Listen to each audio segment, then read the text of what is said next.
أبي هريرة رضي الله تعالى عنه قال قال رسول الله صلى الله عليه وسلم حضرت আবু হুরায়রা রাদিয়াল্লাহু তাআলা আনহু বলেন রাহিমাল্লাহু রাজুলান কামা মিনাল লাইলি ফাসাল্লা আল্লাহ তাআলা ওই ব্যক্তির প্রতি রহম করেন যে ব্যক্তি রাত্রি বেলা উঠে তাহাজ্জুদের নামাজ আদায় করে।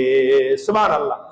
আল্লাহ তাআলা ওই ব্যক্তির প্রতি রহম করেন যে ব্যক্তি কামা মিনাল লাইলি ফাসাল্লা, যে ব্যক্তি রাত্রি বেলা উঠে তাহাজ্জুদের নামাজ আদায় করে। এরপর আল্লাহর হাবিব বললেন ওয়াইকাদাত ইমরাআতুহু ফাসাল্লা, সে যখন তাহাজ্জুদের নামাজ পড়ার জন্য উঠলো তখন সে একা একা নামাজ পড়ে না, সে তার স্ত্রীকেও তাহাজ্জুদ নামাজ পড়ার জন্য ঘুম থেকে জাগ্রত করে দেয়। ওয়াইকাদাত ইমরাআতুহু ফাসাল্লা, সে তার স্ত্রীকে ঘুম থেকে জাগ্রত করে দেয়। ফাইন আবাতনা হাফি ওয়াজহিহাল মা, স্ত্রী যদি ঘুম থেকে উঠতে না চায় তাহলে সে একটু পানির ছিটা দিয়ে দেয় স্ত্রীর মুখে। বুঝতে পারলেন? বুঝতে পারলেন কিছু? রাহিমাল্লাহু রাজুলান কামা মিনাল লাইলি ফাসাল্লা, আল্লাহ তাআলা ওই সকল স্বামীদের প্রতি রহম করেন যারা রাত্রি বেলা উঠে 2-4 রাকাত তাহাজ্জুদের নামাজ আদায় করে। সে যখন তাহাজ্জুদের নামাজ আদায় করতে উঠে ওয়াইকাদাত ইমরাআতুহু ফাসাল্লাত, সে যখন তাহাজ্জুদ নামাজ পড়ার জন্য উঠে তখন সে তার স্ত্রীকে জাগ্রত করে দেয়। ফাইন আবাতনা হাফি ওয়াজহিহাল মা, যদি তার স্ত্রী উঠতে না চায় তাহলে স্ত্রীর মুখের উপরে একটু পানির ছিটা দিয়ে দেয়। এটার পদ্ধতিটা কি? তা হলো আপনি যখন তাহাজ্জুদের জন্য উঠলেন, উঠে আপনি বাথরুমে গেলেন, ওযু করলেন, এসে আপনার স্ত্রীকে আপনি ডাকলেন। আপনার স্ত্রী যদি না উঠতে চায় তখন আপনি ওই যে ওযুর পানিটা আছে না, ওইটা আপনি আপনার স্ত্রীর মুখের মধ্যে একটু ছিটা দিয়ে দিবেন। তাহলে স্বামীরা তাহাজ্জুদ পড়তে উঠলে স্ত্রীকে জাগ্রত করে দিবে। তাহলে স্ত্রী যদি উঠে তাহলে স্বামী যদি স্ত্রীর মুখের মধ্যে পানি দেয় তাহলে স্ত্রীও স্বামীর মুখের মধ্যে পানি দিবে। তা কি?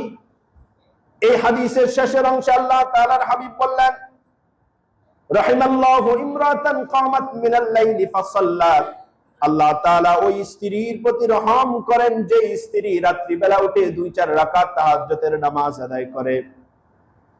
ফাইন আবা নাদাহাত ফি ওয়াজহিহিল মা, সে তার স্বামীকে জাগ্রত করে দেয়।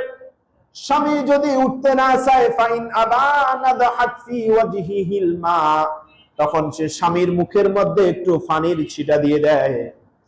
পানির ছিটা যখন দিয়ে দেয় তখন স্বামীর ঘুম ভেঙে যায়, স্বামী উঠে তাহাজ্জুদের নামাজ আদায় করে নেয়। সুবহানাল্লাহ। তাহলে যে আগে উঠবে সে এই আমলটা করবে, সুন্নত।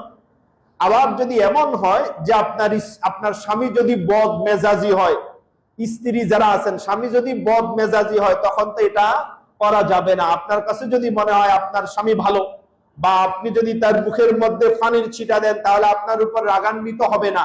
আবার পানির ছিটা দিতে যায় বলবেন হুজুরে তো আজকে ওয়াজ করছে, তো পানির ছিটা দিয়ে কালকে রাত্রে যদি মাইর খান, এটার জন্য কিন্তু আমি দায়ী না।